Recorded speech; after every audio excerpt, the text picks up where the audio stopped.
I like this.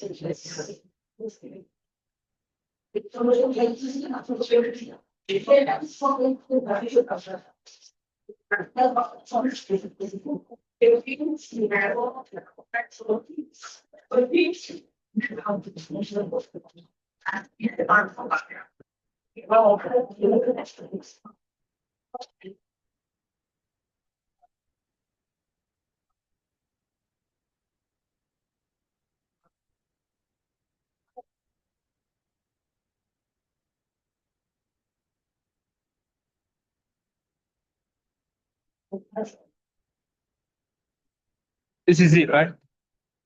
No, sir. This is it. Wait.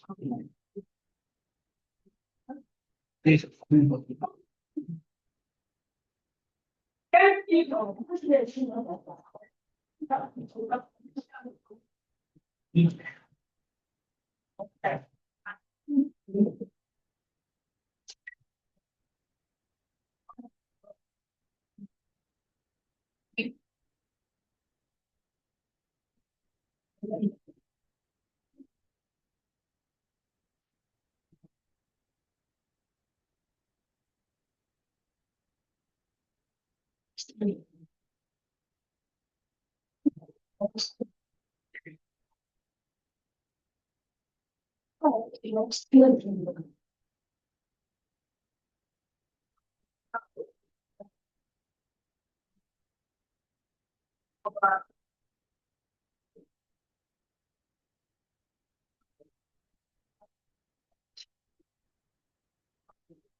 Dr. Lawrence, I was asking of you.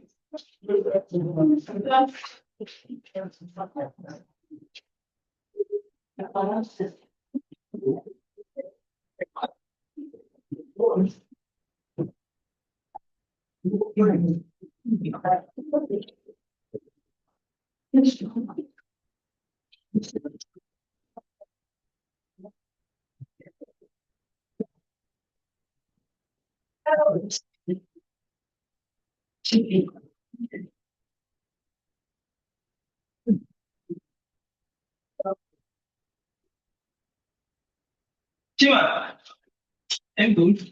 Yes. Good. Yes.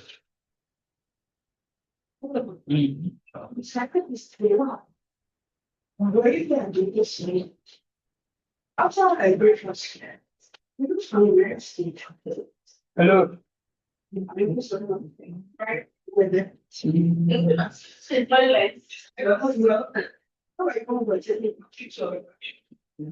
I think I want to send this in. Yes. I saw this. This is. It is time. Do we have a teacher Bem Solomon here? Okay, you may sit there so that the camera will. Um, Do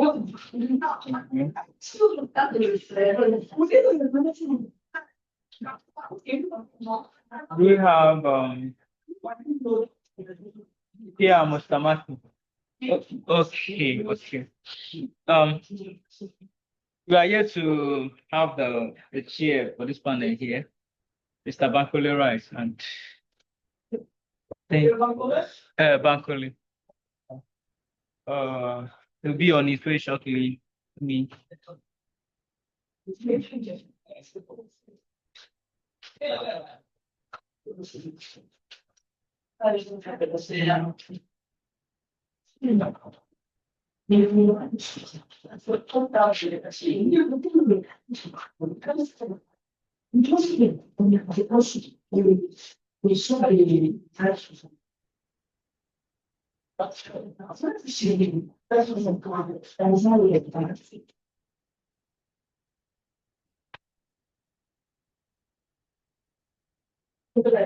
Okay. See. That's what.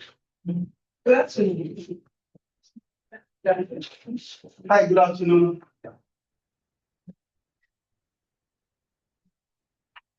You may sit there so that the camera will capture your face. There. Yes. So you face the camera. Okay. Hi, good afternoon. Please can you hear me on Zoom?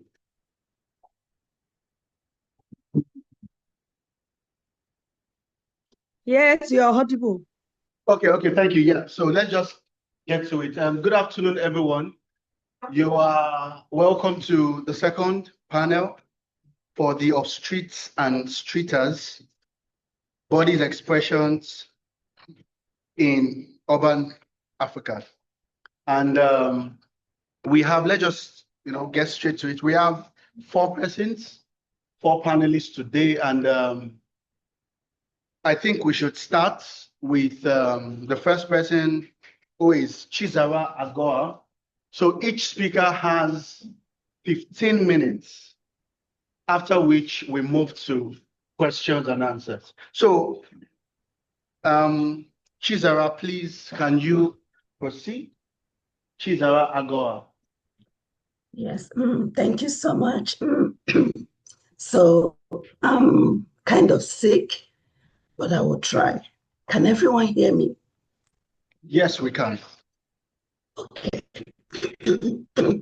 So I will be discussing Asasa, prostitution and Eastern Nigerian Women's Agency, 1900 to 1960. And of all the names for prostitution in Eastern Nigeria at this period, I chose Asasa, which is the name for prostitution among the people in Ekom area of Cross River. And I chose the name because during my interviews, these women were so impressive and they were fierce. And during my interviews, I interviewed some women who did sex work before the Biafran War, 1967.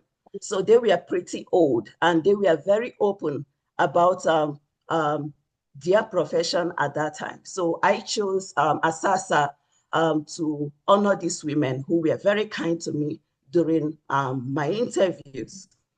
And so this research is quite important to me because scholars who have researched on prostitution in Nigeria. Sorry to cut you, Chizara. Sorry to cut you. Would you like to share your slide?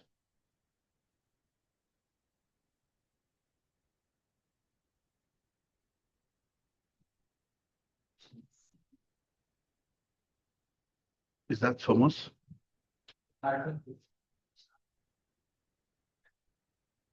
Yeah, what? Would you like to share your slide? I think, no, I don't. I didn't prepare any. Okay, very well. All right, that's fine. You can continue. My apologies. I've been sick, so I didn't have. I could not make any Slide. slides for this. That's right. Yeah.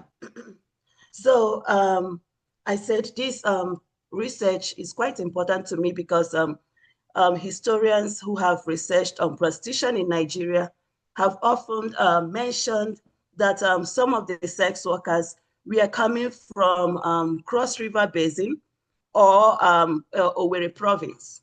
And so I decided to research on why a lot of sex workers were coming from these particular places and what was happening at that time. And so I decided to look and see of those women. Were they, did they willingly go into sex work, or were they being trafficked from this region? And was that the reason for the influx of women from the region into prostitution in places like Fernando Po, the Gold Coast, and Lagos, and other and eastern cities like Enugu, where there was mines, and places like Port Harcourt? So first, in determining the agency of women, I know that certain factors like age plays a role. But here I will look at the motives of women who were going into sex work at that time. And so I will use the motive to determine the agency of these women. And some of the reasons women went into sex work between 1900, or Eastern Nigerian women went into sex work between 1900 and 1960. First was poverty, and second was patriarchal treatment of women, and some of them were divorce and childlessness. And the last one, when I come to it, it was quite interesting to me because I haven't really seen more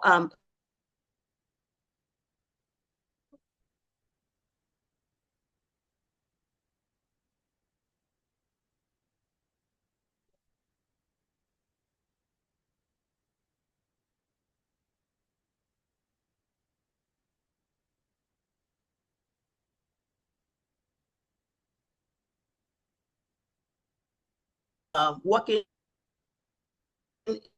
in fact ventures, and moment being in mines, working in mines, and other places, other colonial ventures, created a huge demand for the sexual services of women. And we also know that considering that urban centers were male-centered, women who migrated to urban centers in search of better economic opportunities could not get jobs in those places. And as such, sex work became one of the reasons, one of the economic opportunities for women. And so the poverty of this region, and especially Cross River area, because I could not see so much about Owerri province, but I saw a lot of documents and colonial documents talking about women from Cross River in prostitution in these places I earlier mentioned. So my work would mention more of Cross Riverian women. So I can see that in some colonial documents, they mentioned that Cross River was, they even said people from there was a dying race, that it was back, they used the word backward, and and that kind of gave me an idea how the place was poor, and women in this place, and even men. First, men were moving from the basin, the Cross River Basin, in search of urban jobs because of the poorness of this region. And so women also followed the same migration pattern, moving away from this place in search of better opportunities. And so the second factor, aside from poverty, was divorce. And it was interesting to me that many of these women, including the ones I interviewed, who said they did sex work before 1967, was that it was divorce. And we know that bride price, especially in 1910, was around 10 pounds to 20 pounds. And so because bride price is being paid to the women's families as a compensation for losing the labor of their daughters. And so at the dissolution of marriages, women had to refund, or the women's families had to refund their bride price to their ex-husbands. And in many cases, these women and their families did not have this money, or the families were unwilling to refund the bride price. And as such, for the woman to be free from the marriage, some of them had to go, had to travel to cities to do sex work and get the money back and refund their bride price. So it was really interesting to me to interview a woman who told me that the husband was beating her so much, was starving her, and at the same time, she had to farm for him. And so the father at some point was afraid that she might die in that marriage, and told her to come back home. But they had to refund her bride price, and she went to Warri for sex work, and which she did for 2 years. And she came back and refunded her ex-husband, the bride price, so she could be free. And so even at the death in some areas in Cross River, the death of the husband, this still did not make the woman free. In some places, if her refusal to marry the brother or the relative of the man, she had to refund bride price too. And so some of those things, to get the money for the repayment of her bride price, women from Cross River, some of them migrated to urban areas to engage in sex work, to earn money and refund this. And that's an interesting document where the district officer of Ahoda Division, Sergeant H.H. Marshall, said, I will quote quickly what he said. He said, I have in native court cases known instances of women living in Harlow's life who stay at Port Harcourt to collect sufficient dowry to refund and free herself from her husband because her family were unwilling or unable to do so. And so the woman I interviewed also collaborated with this, and she said she went to Warri in the 1950s to do sex work just to refund that money. And then again, women who divorced their husbands and were willing to get married or got married immediately to someone else, their new husbands had to refund the money. And in a situation the new husband did not have the money or unwilling to refund it to the old husband of his wife, the woman, they encouraged the refund the money. And then again was patriarchal control. Some women use sex work as a tool of resistance. So women, for example, who were pound, a kind of used for collateral to collect loans by their fathers. In some cases, some of these girls being as a collateral and ran into the cities where they could not get other opportunities aside from sex work to survive. So women ran away from their abusive husbands or their families who wanted to marry them off without their consent. So sex work was a way women also resisted patriarchal control in Eastern Nigeria at the time we were looking at. And so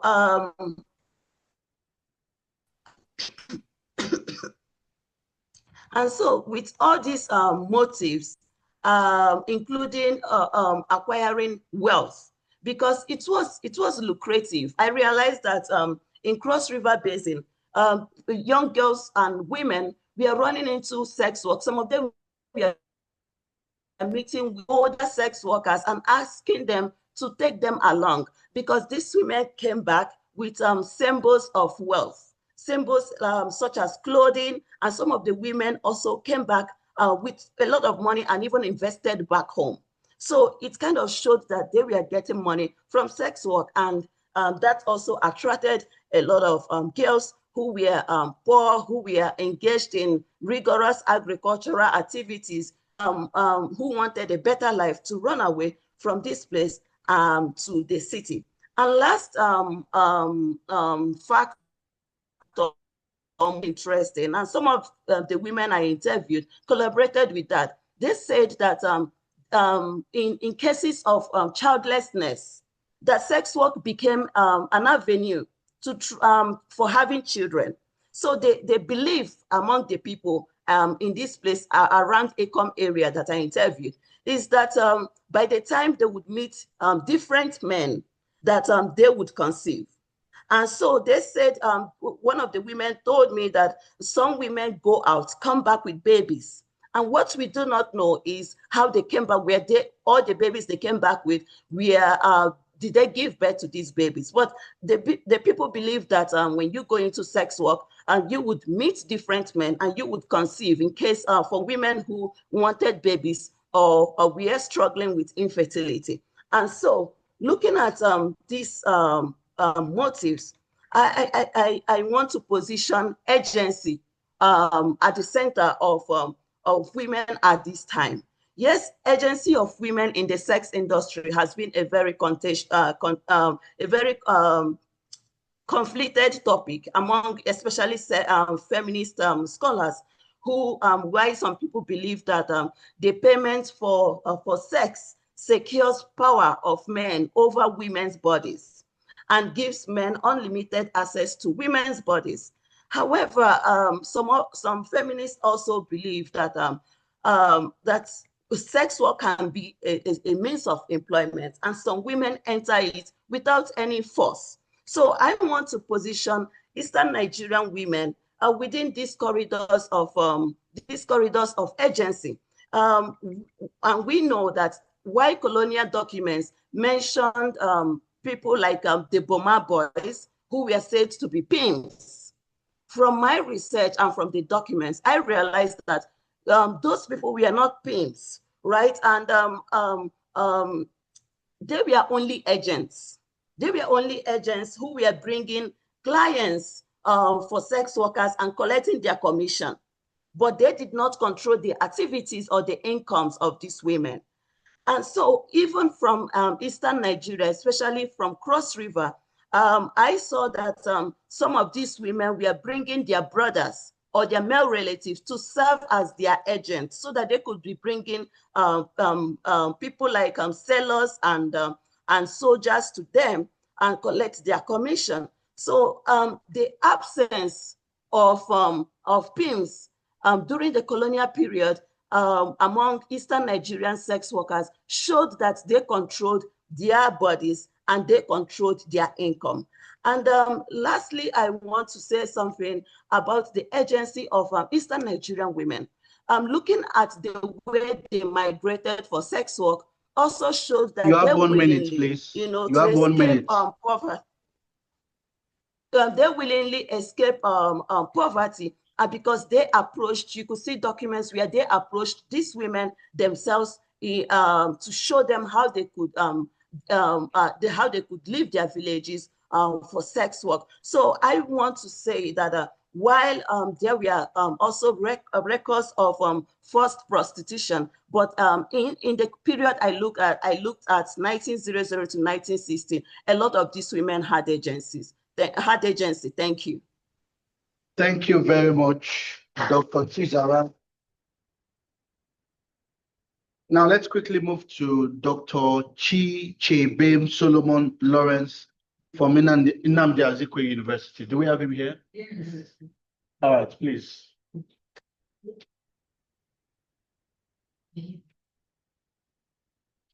Well, thank you very much, sir. Thank you, and good afternoon to the House. My name is Dr. Lawrence Chebem Solomon from Nnamdi Azikiwe University. Presenting a paper titled Agberus. Okay, starting with Owoda, Agberus, Agberoism, and Urban Lagos Road Transport Business, 1999 to 2023. If you're very familiar with Lagos, you must have run into these guys called Agberus. You hear them shout, Owoda, meaning, where is the money? As if they give you money to keep for them. And the operation of Lagos State has raised a lot of concern And that is why we're looking at this paper. First of all, I want to start with the fact, please, next slide, that there is this reality of Lagos having a population explosion. Lagos is brimming with multitude of people coming in almost every day. And estimates, projection have had it that in the next 15 years, that Lagos population will double. And this calls for the need for us to have an efficient and smooth running transport system, because you cannot service a large crowd of people in a mega city you cannot be able to service their movement, their activities without an efficient transport system. And we have also seen this paper is trying to bring out the inhibiting roles that agberos are trying to play, in trying to stop or inhibit the smooth running of transport system business in Lagos State. My starting point of this study is 1999, and what happened was 1999 was that Tinubu, the current president of Nigeria, was then the governor of Lagos State, and then he came up with a policy. He disbanded the National Union of Road Transport Workers, and after he disbanded them, they went to court, won the case against him. The court ruled on the ground, or ruled in their favor on the ground that NURTW is a registered trade union, and so that the governor had no power to disband it. And so they resumed their operation. In 2023, when the study will be terminated, the current governor of Lagos State, Sanwo-Olu, lifted the ban it placed on NURTW the previous year, that was 2022, placed the ban on them that they should not operate the motor paths across Lagos State. Then 2023, a year after, the ban was lifted. My worry is this: why is the problem of agbero intractable? Why is it that we can't deal with this problem? And what problem or challenges we have through the operation of this agbero? These agbero are thugs who collect rates, levies due on behalf of the National Union of Road Transport Workers. And the newspapers, activities of agbero have become very, very alarming, that the newspapers have carried them. As you can see, on the 4th of March 2015, The Guardian headlined this: Agberos, a city's untamed monster. Then The Punch carried on the 4th of March 2022, Lagos Agberos, untouchable because of government backing. That is revealing enough. Then Independent newspaper on the 10th of March 2022 placed the headline, The Menace of Lagos Agberos. Finally, but not the least, not the last, there are still others, but for now, the Nation newspaper on the 17th of December 2023 called for public order following the disorderly activities of agbero in Lagos. Carried the story, Agbero, Transport Union, and Public Order. Please, next slide. So, let's look at quickly what the word agbero, what it means. The word agbero is an informal word used for the description of a person, usually a dog, whose work is to collect rates, fees, tolls, and other forms of tax, initially only around motor paths, but with time they extended it beyond motor paths. Can now find them in marketplaces, can now find them on the junction, on the roadside, doing the same thing. In fact, they have become territorial laws on the bus stops. Now, scholars have often connected agberos to thuggery, but the NUTRW have always tried to support these their tax collectors, saying that we shouldn't call them thugs, that they are just workers doing works for the NURTW. But the question is this: do tax collectors impose taxes at the same time? These guys impose taxes that were not mandated by the NURTW, they go beyond what they're asked to collect and impose a lot of tax. The next, agberoism. This is very important. Many of us are familiar with agbero, but agberoism, you're not very familiar with it. And understanding this concept of agberoism will help us understand why it has been very difficult for the government to deal with the issue we are talking about. Agberoism is the spirit and ideology that propels the activities of agbero. What drives it? It refers to the culture or ways and manners in which agberos try to survive, how they try to navigate complex situations to make a living. Actually, it's an emerging economic survival ideology in Nigeria, especially in Lagos. The question then is this: is agberoism a survival spirit or a menacing spirit? These people are trying, they say they are trying to survive, but they are constituting nuisance to the people. So can we say that agberoism is is it a menacing spirit or a survival spirit? Now, agberoism believes in violence, force, trickery, being high. When I mean being high, they drink to stupor, smoke, and then before they carry out their activities, it's less like. Then Owoda, simply, Owo means what? Money. And Owoda means bring the money. I see they ask you to give any money for them. Next. My questions are 4. How did the agberos emerge? Number 2, how did the agberos grow their power base in the road transport business? Number 3, in what way has the growth of agberos and agberoism affected road transport service delivery in Lagos? And finally, why has the challenge not been addressed? How can it be addressed? Do we face agberos or we face agberoism? That will be the last thing I'm going to look at. Let's get them quickly. The first one is the emergence of agberos. Actually, it has a colonial background and it also has a post-colonial background. A colonial background at a time during the colonial era, especially in the 1930s, when the colonial government approved the operation of trade unions. Now, the road transport workers then formed various unions, the marine transport workers, general road transport workers, and all that. So they were operating. In fact, they were so powerful that in 1937, they came together and carried out a strike called the Nigerian Motor Transport Strike of 1937. Because the colonial government was trying to impose high tax on the transport workers because they wanted to protect the railways. So these workers went out for strike. So it shows us that this spirit of unionism among the road transport workers started growing at that time. One thing we must take away from here is that, please note the action of the road transport workers union at this time. They were out to protect the rights of their workers.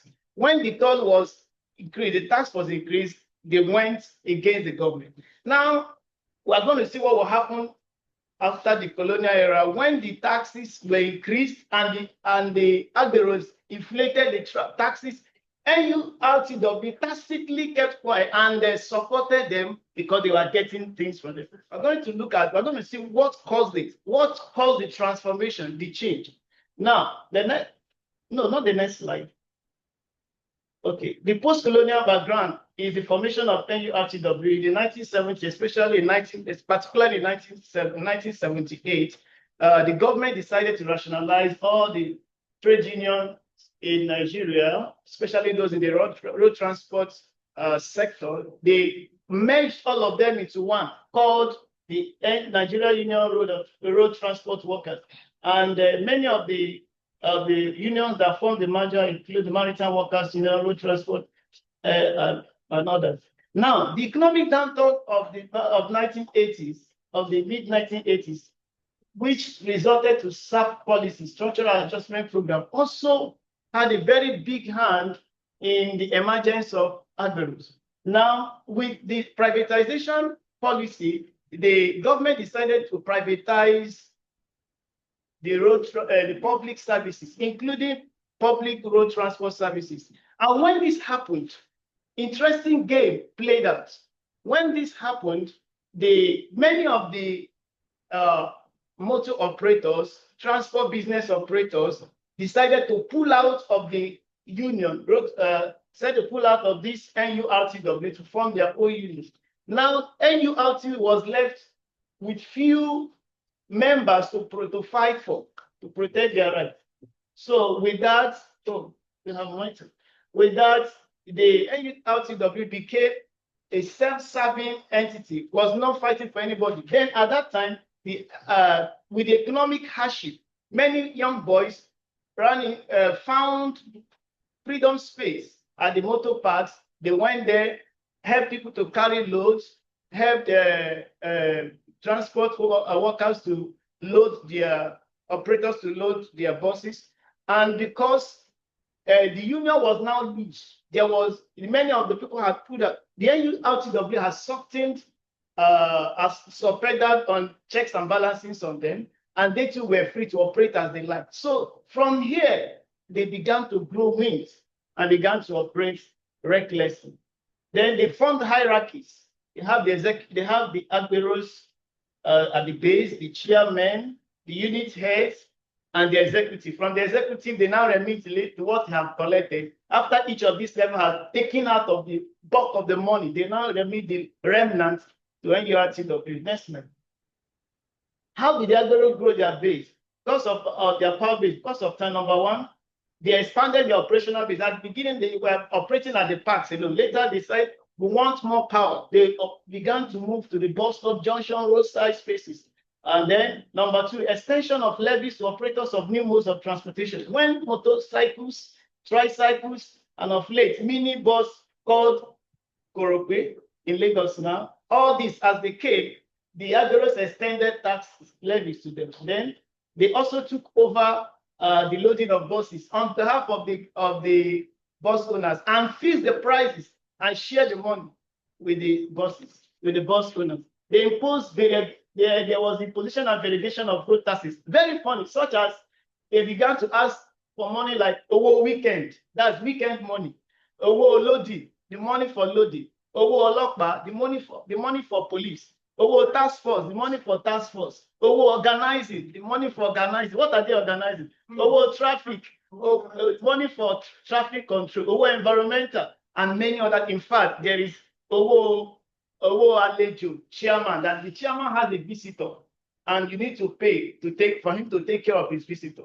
So all kinds of now strategic alliance with the security officials like the police is also how they grew their power base. Then attachment to the NURTW was another way they grew their power base, and the alliance with the political powers, of course, that gave them a very strong backing. Next, algorithm and road transport service delivery. Okay, let me try to round up. What I want to try to say here is that Agbero and algorithm have toxified, made the road transport business environment toxic, and made many operators discouraged because some of them complain that they are almost laboring for the Agberos, which is very, very discouraging. And this is not going to be good for the smooth running of transport business in Lagos. How do we address the challenge? This is where I'll stop. The government has been trying to deal with the problem from the shoot, not from the roots. Agberos are not the major problems, but Agberoism. I want you to think of this. The ethnic groups are not the problems that Nigeria has, but ethnicity is what is our problem. If Agberos are driven away from the streets and motor parks, which may even be difficult, Agberoism will find expression in them through other channels. And that is why it is very difficult. One has to be very cautious on how to deal with this. And Agberoism tries in the environment of hunger, poverty, unemployment, to deal with it from the root. Policies that will address these underlying issues must be put in place. Let me round up with this. Enlightenment campaigns to disabuse the mind of these Agberos, disabuse their mind of Agberoism is also very important. Then legal instruments should be used to curtail their nefarious activities. Thank you for listening. Thank you very much. Thank you. Now let's quickly move to Paya Mustamaki, if Yeah, I'm that's correct, me, Pia. from NYU Abu Dhabi. Yes. I sent you slides, emailed them. Do you have them? Okay, let me check. Yeah. Also, where should I sit? Because I don't feel, it feels weird to sit with my back to the. Oh, okay. Should I come over there or? Yeah, yes, you Okay, can. yeah.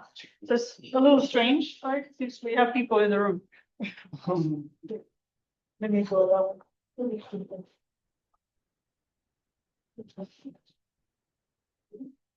Which email should I send it to? Both. Which email should I send it to? Send it to my WhatsApp. It's possible. No. I have to use it. Can you log into an email? Yes, I use my share. That's okay. Please go. So while they're setting that up, I can just introduce myself, so we have time. So the presentation name is Who Streets, African City Citizenship and for Non-Conforming Sexuality. I'm just to say a little bit about myself. I'm Pia from NYU Abu Dhabi, like Pankala said. I'm a traveler and a travel writer, but as an academic, I was trained in literature and performance studies. But now I've shifted to look at kind of cities, these performative spaces. So that's why I'm on this panel. And I have a particular interest in African cities. I have spent a fair amount of time in Accra and Kampala. So those are the cities I'll talk about in the presentation. But I'm super excited to be in Lagos for the first time and learn about things like the previous presentation. So just to tell you, so the presentation is not based on empirical research or sociological anything. It's rather kind of an interpretation, reading the city as a text. So that's kind of my academic discipline that I come from. But I just went to the panel. I don't know if anybody else was at the Queering the Digital Space just previously. So there were some similar ideas with some people over there. So my presentation is anchored on the premise that in some ways, streets culture in Accra and Kampala is not so different from Western cities, even if the histories of the cities and all of that is so different, right? So it's a contested area where new identities and liberties are tested, projected, and policed. But of course, it is the nature of cities that actually provided that room for that, with the cosmopolitan nature and freedom away from the traditions of the family. So the central tension I'm concentrating on is about the resistance faced by those who use the city streets to kind of carve space for them and their identity expression, right? And I'm kind of proposing that the idea of city citizenship might be a good way of thinking about those tensions and a kind of claiming of that citizenship and the very right to belong in the city, even when you're not accepted as a visible presence there. And of course, this takes all place on city streets. So in Western cities, the streets, of course, like historically served as epicenters for counterculture movements. So I'm thinking like hippies, punks, back in the history, that how we got to know them, how they claimed their space was on the city streets, right? And the same, of course, for graffiti taggers. What tagging means is literally putting your name on a city wall or a train car. This is mine. I was here, like claiming space in the inner city streets. So I'm kind of like thinking about this the same way and thinking particularly of street expressions in Accra and Kampala. Did you find it? How's that coming? Okay. So I'm kind of concentrating on independent city women as this kind of a presence on the city streets that is seen as a threat in some way. And then, great, yeah. So you can just go to the streets identity expressions. Yeah. Can you expand this a little bit? So in both cities, Kampala and Accra, and I'm sure I would assume in other African cities too. So women who are independent, who are making their own money, are claiming kind of agency and independence through their clothing, which is then deemed often as indecent, right? And I'll get to what I mean by that in a second. So the public display becomes a declaration of individual freedom and a way to rebel traditions that don't allow these women the kind of independence they crave and they possess in the city.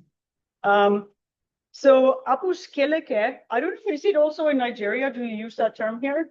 I'm probably saying it wrong too. But apuskeleke is a Guinean slang word that means basically like a woman wearing really tight-fitting clothes, right, on the street, showing legs, showing their stomach maybe. So there's a lot of songs about it, and of course it's kind of related to young girls looking for sugar daddies, and that's kind of looked down upon. But now it's used in a wider context of bringing down working women and claiming that they are apuskeleke. So it's like it has this like wider application. And what I'm going to get at is that it is trying to kind of control women's independence, right? Even if it came from just like this sexual connotation. And the other group of this visibility are, of course, LGBTQ community members, who often then, just by their gait or attire or bodily adornment, want to show their identity on the street as part of this community. And of course, we have examples of this from Kampala, particularly in terms of David Kato's murder. That was like 15 years ago. So LGBTQ activist who was too visible in the public space and was murdered, right? So these are kind of ways of then that the policing comes in place.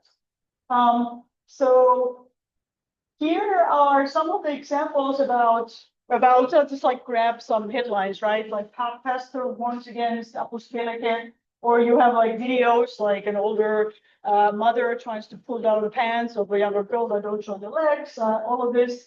But also, and I'll get to this, a female MP was kicked out of a few years ago from the Guinean parliament for claiming that she was wearing apuskeleke pants. So these are the pants, and you can see they're not indecent in any way, but they were claimed to be too tight. And that was the reason for the accusation, right? I'll get into the Karimojong. Can you go back one slide, please, before we get there? So I'm just wanting to go over quickly about the ways that these activities are policed, right? So because you're visible on the street, the resistance comes from these kind of newspaper things, all kinds of things, but like claiming that usually that this is a threat to traditional African way of life. That's usually the kind of like claim that is used. Also for LGBTQ members, obviously, right? And of course, there are laws, right? So I'm going to talk a little bit about the 2014 law that was passed and later repealed in Uganda, called it was kind of labeled miniskirt law, that actually claimed that women's bodies are pornographic in themselves. There's a very I'll get to that in a second, right? So what's interesting about all this is that it's about visibility on the streets that then gives claims for these kind of attacks and the threat that is claimed to be for African way of living, right? So now can you scroll down here? Yeah, the next one. Yeah, great. So I have some quotes here from Sylvia Tamale, who's a Ugandan legal scholar and feminist scholar, from an article she wrote about this miniskirt law.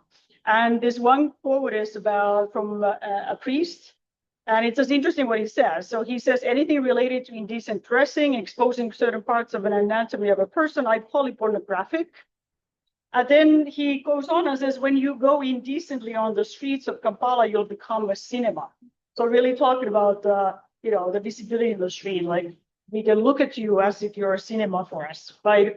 So of course, Sylvia Tamale, being a legal scholar, she kind of picked apart this law that was later repealed for these reasons, that the definition of pornography here was a very flimsy one, right?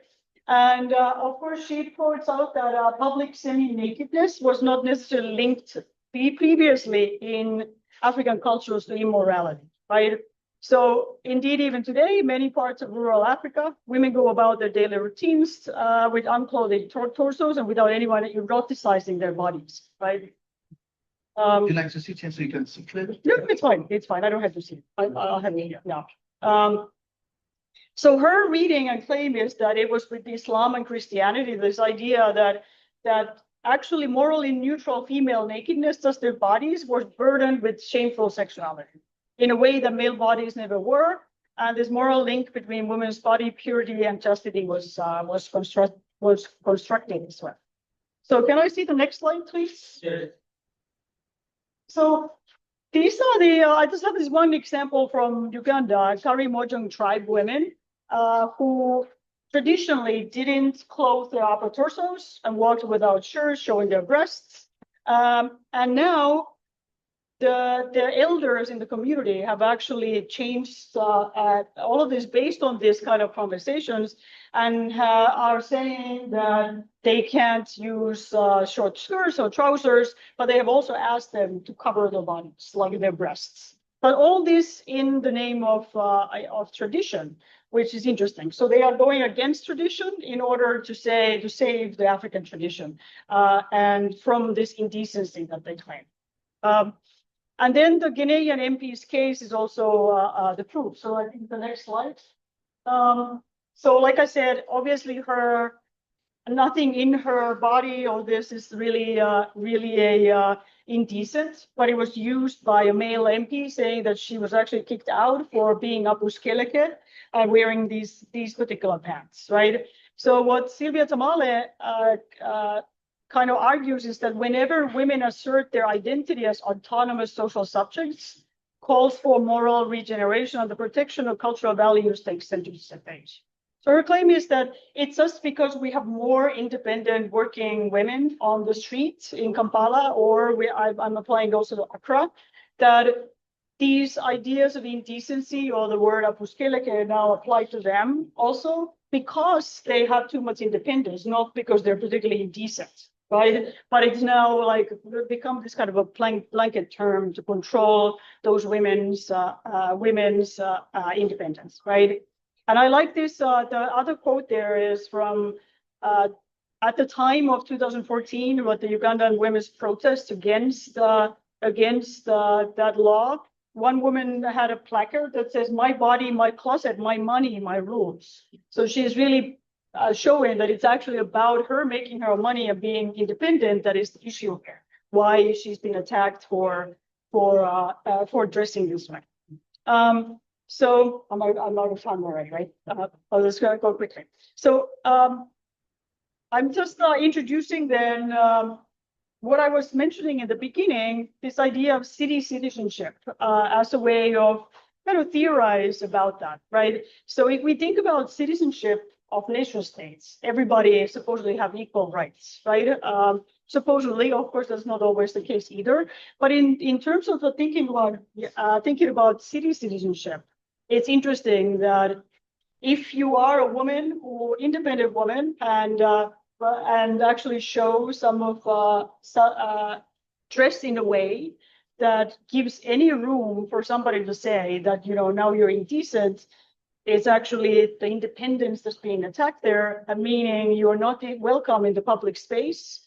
You are not, we don't want you visible in the street. Fine, maybe you can work and be independent, but don't show it in the public, on the street. We don't want that visibility. And of course, the same goes for the LGBTQ community, right? That fine, even if it's illegal now, again, in Uganda to be homosexual, it basically is that as long as you don't show anything, don't talk about it, if it's, you know, then it's fine. So the visibility on the street becomes this issue. So that's why I mentioned that it's interesting about the city citizenship on the thinking about this concept, because it's kind of, you might have a nation citizenship, but you don't have the cities where this like kind of street level policing is happening. Thank you. Thank you. So I'm trying to get us to be on time so we can have time for questions and then response. All right, let's move to to Miriam Titilope Olubodi from Kwara State University. I'll move back She's there. on Sorry. Zoom. Yeah, she's on Zoom. So please, over to you, Miriam.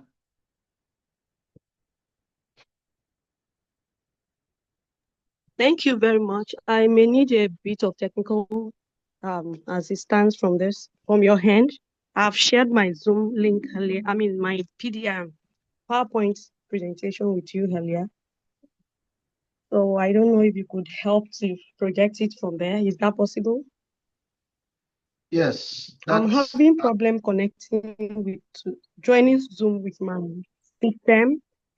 So I am I'm connected to this meeting through my mobile app. So I don't know if I can just present while you share my slide from that one. Yeah, I think what I have here is just your bio. I cannot find your No, slide. I sent my my slide with you not quite long. Not quite It is long. titled LSA 2025. Yes, I sent it to your email, to you via email, please. Okay, I'm trying to get it.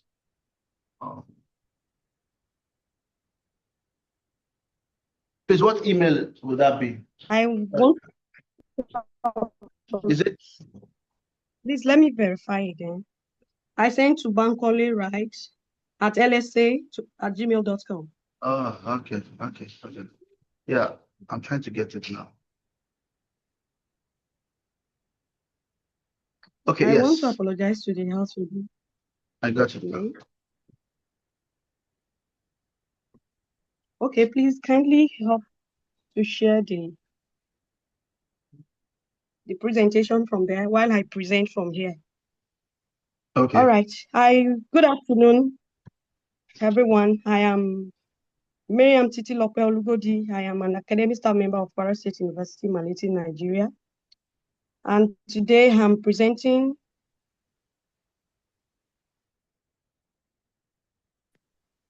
the topic, Identity Negotiation in Street Musical Performances of Kemi Special. I'm looking at this from a social linguistic perspective. Before I go ahead, I'm going to start with what motivates this study. Around last year of September, I had an international trip. And when I was coming back to Nigeria from Lagos, I took a public transport down to Ilorin in Kwara State. And while I was in the public transport, the driver was playing this Fuji music. That is a genre of music that is typical of Nigeria. All right. So as he was playing this music, the artist is actually a man. But I was following the flow of thoughts, the use of language, which actually captivated my attention. But unfortunately, I didn't have the driver for the name of the artist. So when I saw this call, because I was actually motivated by the way language was used and the way they actually negotiate identity using the vehicle of Fuji music. So when I saw the LSA call last year, and the theme is around this issue of street and identity negotiation on the streets, it captivated my attention. I tried looking for the same song with the theme I could actually identify, but failed. But eventually I came across this Kemi Special songs, and it's actually a street performance. So going through it, I could see that she was actually not conveying the kind of identity I thought the previous artist I listened to was conveying. Kemi Special, from my own perspective, is actually conveying identities that are related to feminism. So, and this is actually what drives the paper, my proposal. So I'm going to start my presentation now. So please, can you share the second slide? So I'm looking at this. So the foundation for this study is social linguistics.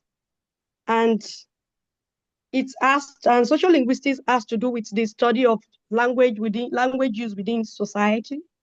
And if we look at language and as a tool of the society, language is a means of communicating identity. So when you speak, people get to know your identity. When you speak, people get to know your culture, your identity, and so many other things. Even your ideology is communicated when you speak. So through the vehicle of language, Artists such as Kemi Special have conveyed not only conveyed their identity as Nigerians, but they've also conveyed the ideology, whose standpoint that is reflected in their manner of language use. So please, can we go to the next slide? So if we look at the previous slide, we'll see that social linguistics, language and identity are actually all they are attributes of social linguistics. So now in literature, we have the concept of gender ideology. So when we talk about gender ideology and aspects of language approach, a linguistic approach that talks about language ideology is a feminist linguistic approach. So feminist linguistic approach is a field of study that examines the relationship between language and gender. Focusing on language, both reflects and shapes social perceptions and power dynamics related to gender. Feminist linguistics investigates how language contributes to gender inequality and how it can be used to challenge and change those inequalities.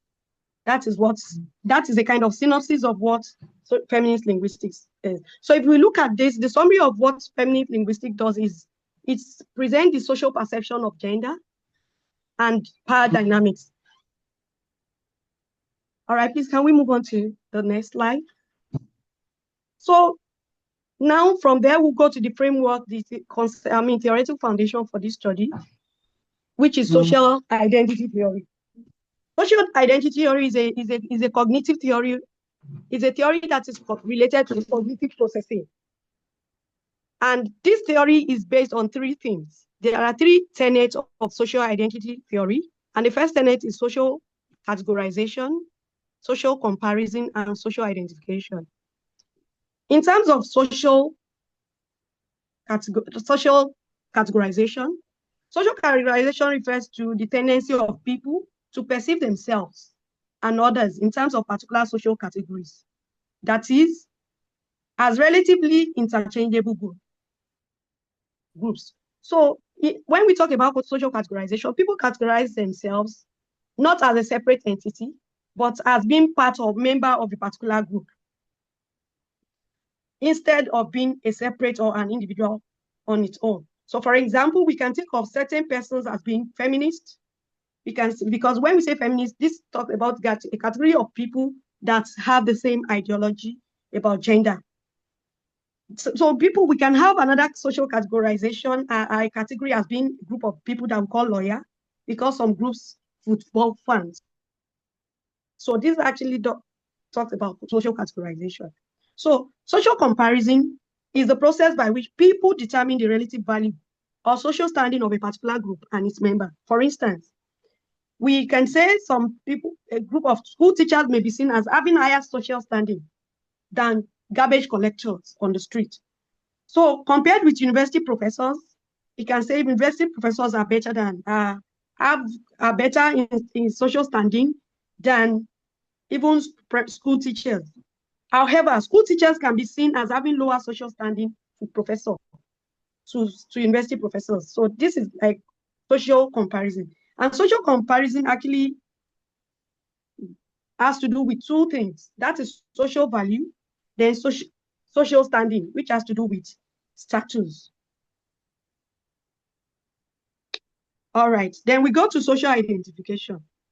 Social identification reflects the notion that people generally do not perceive social situations as detached observers. Instead, their own sense of who they are and how they relate to others is typically implicated in the way they view other individuals and groups around them. 5 minutes. So when we look at social identification, 5 minutes. Thank you very much. So when we look at social identification, we realize that social identification encompasses both social categorization and social comparison. So now the methodology. So this study adopts a descriptive design and a qualitative method of data investigation and analysis.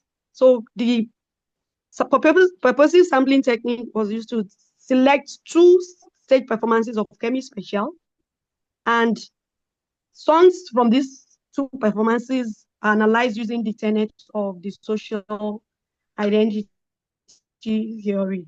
Then the next slide. So a brief note about the artist. Kemi Special is a stage name for Iyawasila. So this artist is also known as Iyawasila, a Nigerian female music artist who is associated to the male artist Wasiu Alabi Pasuma. So Kemi Special is the Iyawasila that the popular male artist in Nigeria used to call Iyawasila in his music. So now the next slide. So the results and the analysis, I'm going to present the findings from the analysis of Kemi Special's songs from the social identity perspective. So I looked at identity marker in the text, and I realized that Kemi Special used name calling as a means of conveying identity in the songs. She used the concept of Iyagboro as a kind of gender to convey gender identity. She regarded herself as Iyagboro Leminse, that she is an Iyagboro. And what do we call Iyagboro? Town mama. And when it's called, in Nigeria, we associate some people as Iyagboro because people on the streets, women that rock the street, they are the ones that they regard as Iyagboro. Then we have Bobo. Bobo has been name calling because at the beginning of the song, if I could remember, she's trying to say that Bobo that a young man approached her to woo her, so that he wants to have a kind of sexual relationship with her. So she makes use of name calling to convey her identity by calling the young man Onishekushe, Onidokudo. Those are insulting ways of saying that a man is a wayward person. Actually, the man became wayward because the man could not fulfill her. It could not meet up what she's trying to negotiate. That is why she resorted to calling the man names.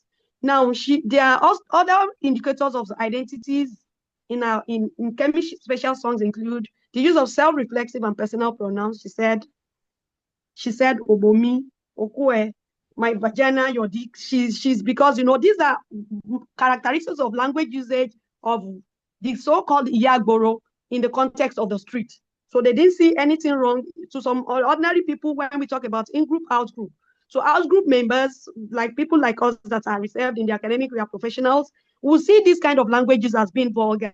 But this is a kind of negotiating identity. Even though apart from negotiating street identity, Kemi Special is negotiating gender identity as being, okay, I'm a street lady, and even though I'm a street lady, I don't bloody care. I'm a woman, and I can still hold my head up high. Other characteristics of Kemi Special songs that reflect our identity includes the use of street jargon such as Shayi Elo, Kosoro, You have 2 minutes. etc. and etc. So I'm going to okay, now talking about social categorization. In Kemi Special songs, there are indicators of social values and social status that she used in the song, and we have terminologies that actually reflect affluence, and she measured affluence with social necessity, nation, and mobility. And that is why when the young man approached her, she puts the young man in a precondition that I'm going to have a sexual intimacy with you, provided you could provide me with good accommodation in places such as Lekki and VGC. These are allusions of place and naming. She mentioned names of cars, luxurious cars, as using them to negotiate what she wants. Then self-worth. It is obvious in the lines of our Kemi Special song that she is aware of she's aware of a gender, that even though she's a woman, she has some social power, and she can use this social power as something to get what she wants. So she used parallelism, she used Senator K, etc. and etc. So from Kemi Special's song, we could see that she has been able to construct her identity and construct and negotiate her identity. And as some portrays her and other street dwellers, which are ladies, as people that have strength. And they see this strength as their socio-economic, as drivers of their socio-economic and political existence amidst challenges, or maybe whichever way any other person look at them. Thank you very much for listening. Thank you. Thank you very much. All right, so we have about 25 minutes for questions and responses. So let's get to it. Any questions? All right, please, can we raise our hands if we have questions? Okay, I'll take it this way. So let me start with you, please. Well done to the one who presents. Can you hear? Yes, I am. I can hear you loud and clear.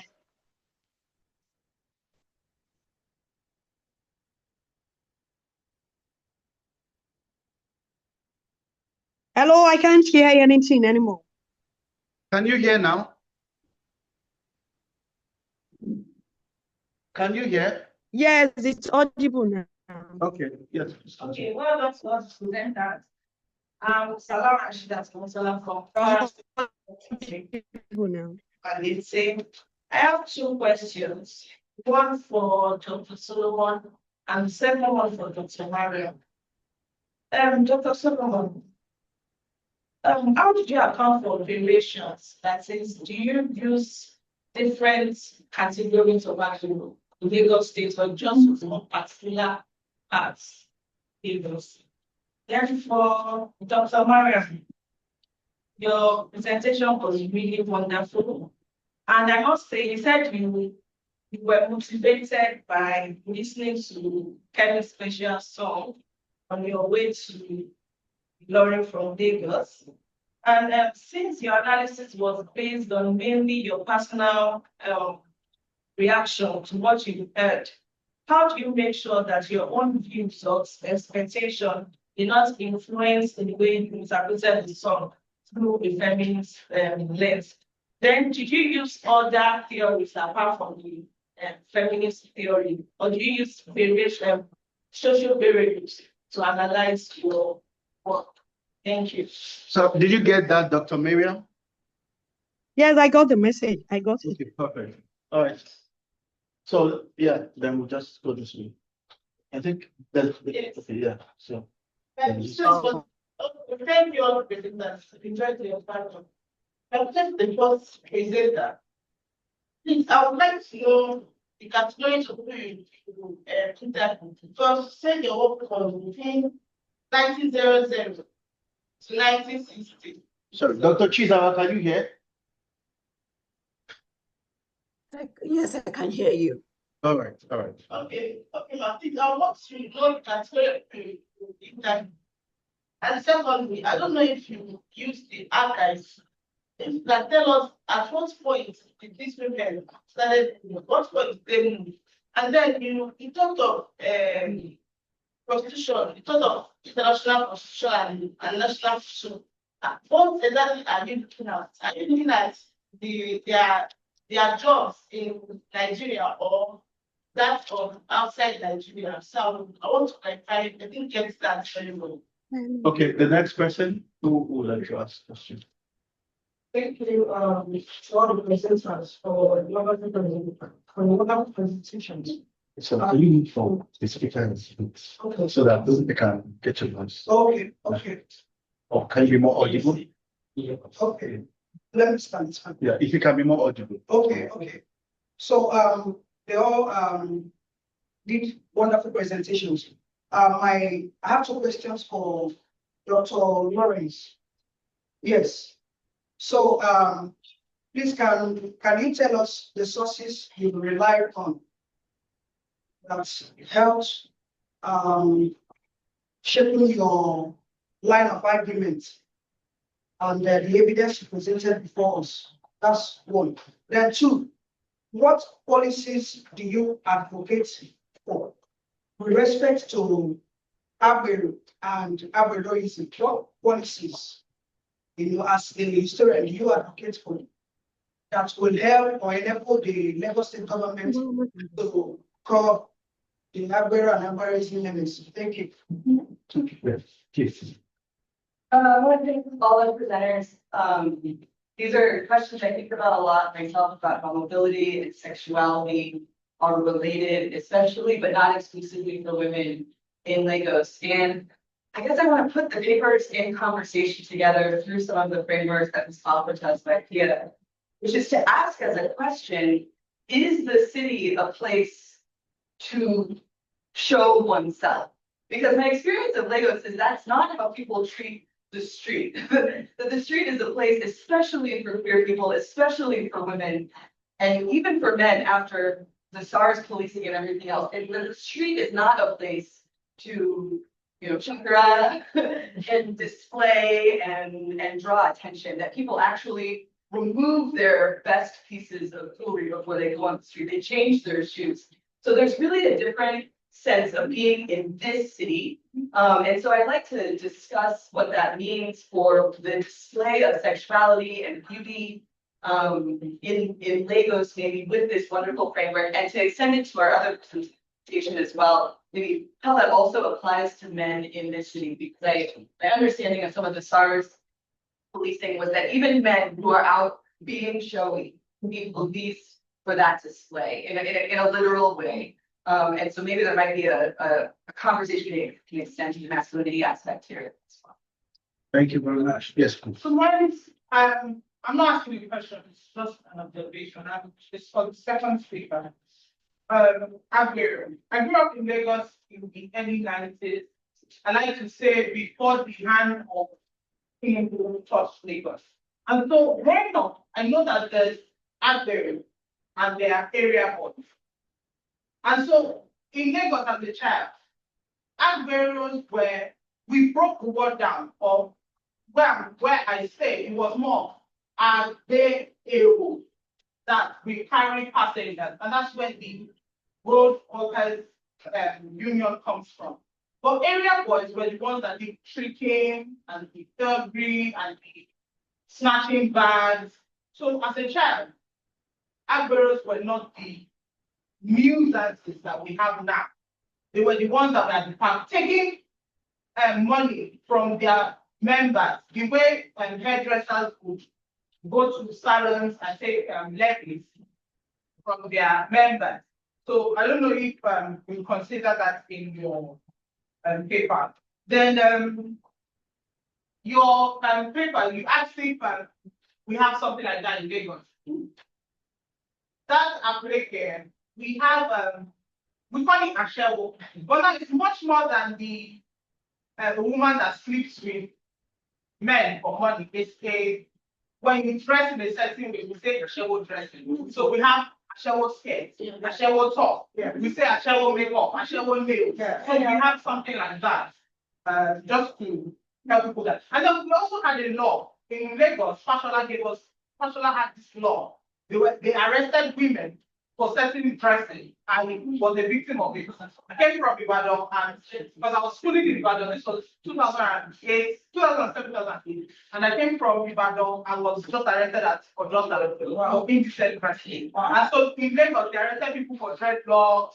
It was for about 8 to 10 months until people started complaining when they started to pick up children of influential Lagos population, and he said we can't cope with this because you had to bail your children with about 50,000. 2007 was quite a lot of money for us to Lagos. And then the woman that looked at identity negotiation, I have a problem with your interpretation of the word Iya. I don't think it means town mama. I think it's more like an happening babe.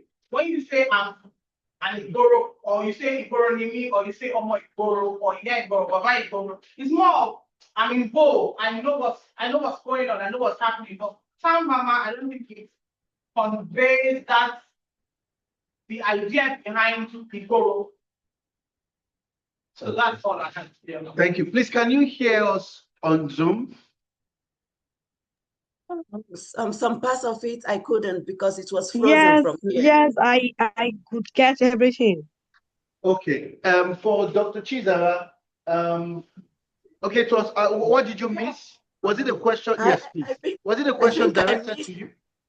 Yes, I missed the last part where she was asking something about local and transnational sex work, but I got the rest. Okay. Do you want to talk a bit about the local and transnational that you mentioned? Yeah. I think the very one that she's talking about low cost or transnational. Okay, so she's asking if, like, for clarity, whether it's you're talking about the local or the transnational sex work. So we'll take the last question, then I'll just. So sort of there, it was a brilliant presentation, particularly to thank all the presenters very well. So, but my question is particularly for you. Let me read it where I wrote that. How does post-colonial African modernity and modernity impact or influence our recapitalization of what is indecent?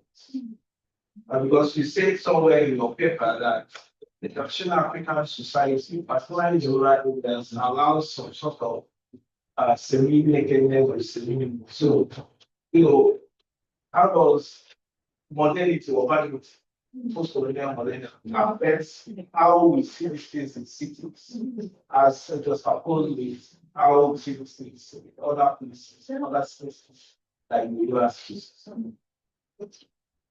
Okay, thank you very much. So I will just, so we can have the responses together. I will just ask my question. So basically, my question is to Chichebe. Apparently, I'm working on street light and I'm working with Agberos, right? And I'm quite curious. You made a statement about inhibiting roles of Agberos play in injuring the flow of transportation. I am wondering, is there a way to understand these roles as relational in the sense that do they really inhibit transportation? Because the existence of informal transportation is an infrastructure that was built to make up for the lack of something, right? So I think it's something that you might want to begin to think about. And I thought the Agberoism emerged during Tinubu because people blame Tinubu for being the pace setter and the father of this guy. So I don't know, maybe it's an historical what's it called? Context that you might want to look into. And then, Agberos as thugs who collect fees on behalf of NULTW. And then, which I really love what Dr. Omo said. She tried to delineate between Agberos and area boys. And that is a very important delineation that one must make, because when you mention they have entered into the marketplace, I put it to you that those are not Agberos. They are area boys, right? And the reason why these things are complicated is because their motor parks are connected mostly with the streets and the market spaces. And I'm speaking because of my field work in Oshodi motor parks, right? So that's something that we might want to contextualize. And then you said that, and when you were talking about Agberoism, a paper came to mind by Tolulope Akinwole, who talked about proximate thuggery. That he talked about the idea that thuggery itself is proximate. The thuggery you see on the street, you can also find it in the local government. You can also find it in the House of Rep. And that speaks about proximate thuggery. So you might want to think about it within the context of Agberoism. Do you only find Agberoism on the streets? Or is it proximate? Is it performative to achieve certain goals at different levels of upward mobility or even at the street level as we speak? Then, lastly, to provide broader context, when you were creating that hierarchical what's called identification, you put Agbero below, right? Which is in that space. There are about two people that exist within that space that I'm actually aware of. There is the parking attendant and there are the shadows, right? So you might want to delineate very clearly who we are really talking about within the context of your work. And I believe that this delineation, historical context, which other people have mentioned, would help you enrich your work in a better way. So yes, can we now begin to get responses? Please, because of our time, you have about 2 minutes each to respond to each question. So I'll start with Dr. Chizara. Okay, I want to say that at the beginning of my presentation, I mentioned that I interviewed retired sex workers, women who told me that they engaged in sex work before the Biafran War, and that was in the 1967 to 1970. So I was lucky enough to get, they were pretty old because by the time I called back again to clarify to get some clarification from these women, the person who organized this told me some of them died between that time. So they were pretty old. So I interviewed retired sex workers and people who were old enough to know at the period I was looking at how migration, how girls and women were moving from their region. And then, yes, I used a lot of archival documents. I stayed 1 month at the National Archives in Ibadan and 6 months at the National Archives in Enugu. So my work is focuses a lot on archival documents. And so your second, what? Please, very quickly. The second. Yeah, your second question, I don't know if it's the second question about if it was international or local. Yes, I traced both the local and transnational migration pattern of these women. All right, thank you very much. The next person, please. Okay, thank you. Let me start from the last question. Let me just say that your last statement that is agorism also useful in other areas of life apart from the transport space. I say yes to that because I think I mentioned it that it's an emerging only survival strategy or ideology, so it can be used in other areas. Then the fact whether it is inhibiting transport flow or not, I would say to an extent. For example, let me give you an instance. When they increase tolls and they increase the levy on the bus drivers, these people also inflate the transport fee. So it affects the commuters too. And even the drivers, the bus operators, they are complaining that this thing is, some of them are thinking of packing up because they're almost like working for this. So that's why I felt it's kind of playing an inhibiting role. They might play facilitating roles like clearing traffic and all that. There's no doubt about it. But to some extent, they are inhibiting the traffic flow. Let me respond to a question on the area of Lagos I focused on. Like my topic says, I focus on urban Lagos and especially the mainland area of Lagos, like Ketu, Oshodi, Agege, and other areas. And the categories of who I interviewed, I used journal articles. I used interviews conducted with Agberos, then task practitioners too. I interviewed them. Then online materials. I think I've mentioned that. The work is still in progress. I'll still do more interviews. On the difference between Agberos and area boys. Yes, I'm aware there is a difference between Agberos and area boys. What you are talking about from the early 90s, that the Agberos were known for just helping people at the park, carrying loads and all that. Yes, that was how they started. In fact, the word Agbero came from that word Agbe. So, and but with time, because of what happened, especially in the 1980s, structural adjustment program, the economic hardship made a lot of people to go into the park, extend their activity. They were no longer, and especially with what happened with the formation of NURTW. So they became free, and the NURTW now gave those Agberos free hand to operate. So they were just operating anyhow. The Agberos, the area boys, they were not operating at the parks, definitely, but the Agberos had operated at the park. And with time, after the Tinubu I forgot to mention that Tinubu actually stopped, but when the court ruled that he should not stop them, Tinubu now took decisions that even expanded the operations by institutionalizing the operation, giving them. Okay, let me stop. Sorry. Please, the next person. Yeah. Yeah. Yeah, thank you for these questions. I would actually love to have this conversation how this plays out in Lagos.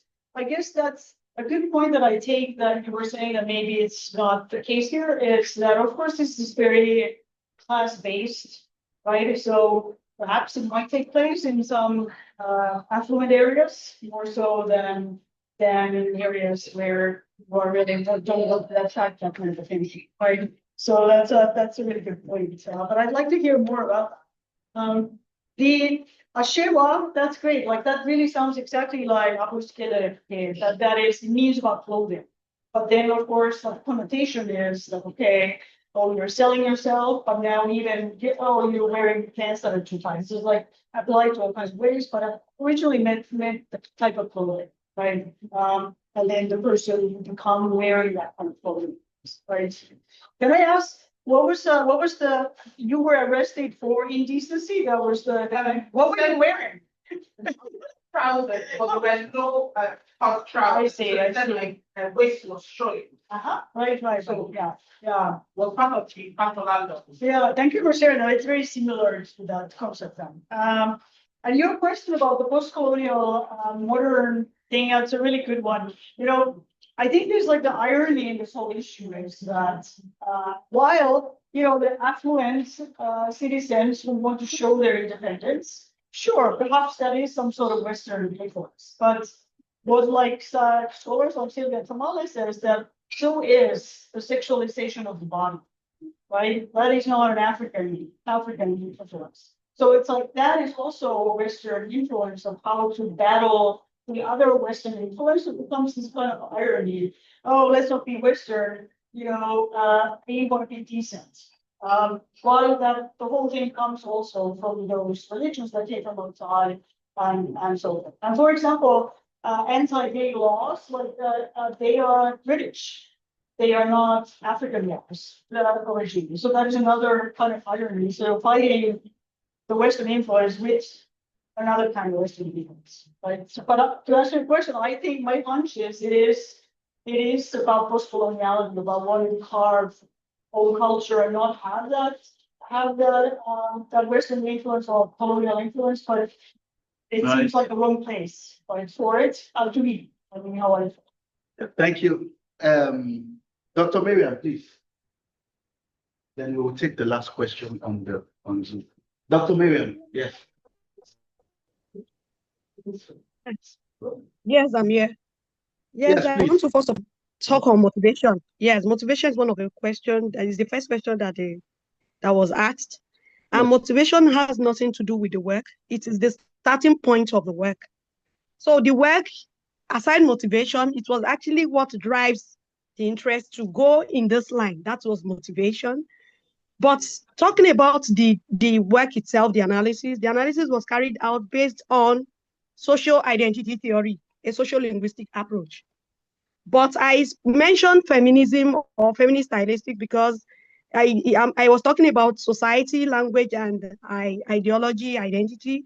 All of them are, but in this particular work, the identity or ideology that is central to it is the feminist ideology, and that is why I had to review the feminist linguistic approach. So it is not like I'm using the feminist linguistic approach.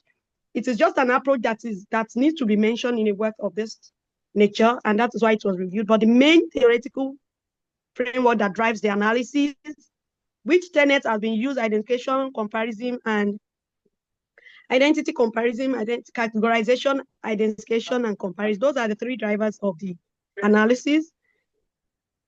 Thank you. Then the second question that said, I think it was more not a question, but a kind of a suggestion. The concept of Iyagboro.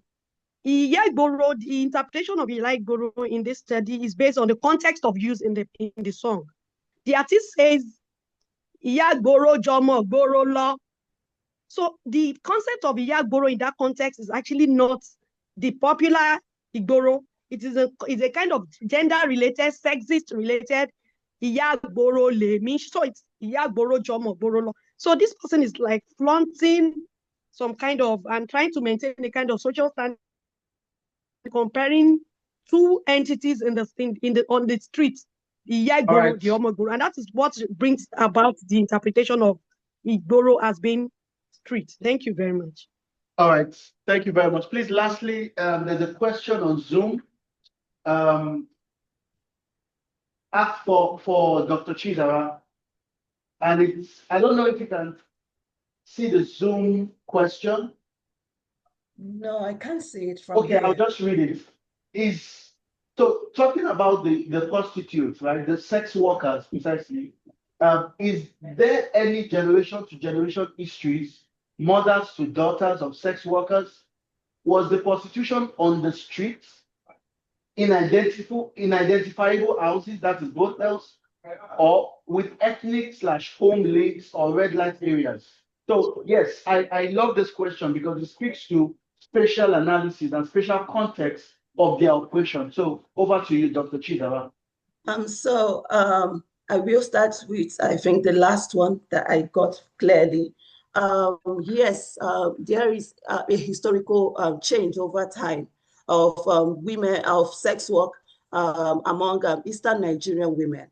But especially during the colonial period, they were not street workers. They were not street workers, they rented houses. So some women pulled funds together, they stayed in rented houses. And then especially the street work particularly started around the 1960s, especially after the Biafran War, and that is in the region, in Eastern Nigerian region. But for the women, they mostly stayed in houses, rented houses, not really brothels, but rented houses. And the other question the person asked, I didn't get that. Are there ethnic/home links? I didn't get that question. What does it mean? I think he's still speaking about the places they operated in that sense. The places they moved to? They operated in as sex workers. Yes, there are ethnic links to this, really, because I could see from colonial documents that some of these women were moving, for instance, in Fernando Po, when they moved to Fernando Po, a lot of migrant workers in Fernando Po, especially from the 1930s, were from Eastern Nigeria. So the women moved to those places because some of the men prefer women from their ethnicities, sex workers from their ethnicities. So ethnicity also influenced the migration pattern of these women. All right, thank you very much. Thank you very much.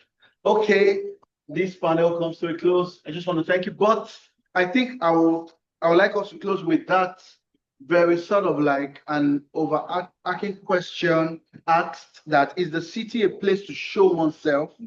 Is it a place of expression? Because the title of this panel is about our street and streeters, bodies and expressions and identities. So far, do you think the street is a place to show oneself or is a place of policing? What do we think? I know it's a question that incites a lot of conversation. It can be a place of policing. It can be a place of expression. The contradictions exist, and that's why this panel will continue to exist. So hopefully.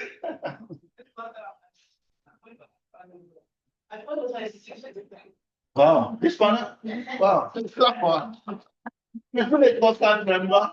So yes, we'll be meeting again tomorrow. We'll be having the last panel for LSA 2025, and hopefully we would have another panel or panels in 2026, hopefully. Thank you so much. I really appreciate it.